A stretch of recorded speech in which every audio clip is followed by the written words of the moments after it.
Con l'apertura al transito dei due nuovi tratti nei comuni di Jesolo e Cavallino, la ciclovia Venezia-Trieste compie un ulteriore passo avanti nel percorso verso il completamento in Veneto previsto per la primavera 2026. È una delle 5 ciclovie di interesse nazionale che interessano il Veneto, che toccheranno il Veneto. Oggi di fatto consegniamo ai comuni di Jesolo e di Cavallino Treporti 6 chilometri che sono stati realizzati da Veneto Strade per un valore di 1,8 milioni, che però rendono di fatto usufruibile tutta la ciclabile da Caposile fino a Punta Sabbioni. Un totale di 415 chilometri complessivi per un investimento di circa 150 milioni di euro, a conferma del ruolo strategico del Veneto nel promuovere la mobilità sostenibile. La mobilità lenta, godersi il paesaggio, fruirne con qualità, non il mordi e fuggi, e poter vedere anche il nostro territorio dal punto di vista paesaggistico, poter vedere i nostri orti,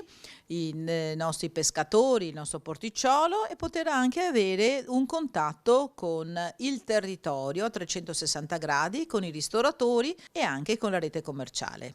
Il tema più importante, sempre chiesto dai nostri cittadini in primis, ma dopo anche da tutti i fruitori, è quello della sicurezza.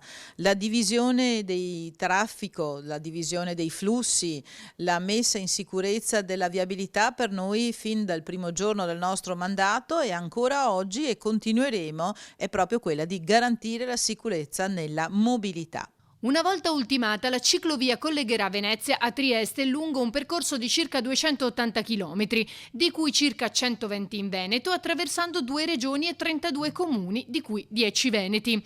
Dal prossimo anno, inoltre, una volta ultimata anche la Treviso-Ostiglia, sarà possibile percorrere in continuità l'intero tracciato da Trieste a Ostiglia.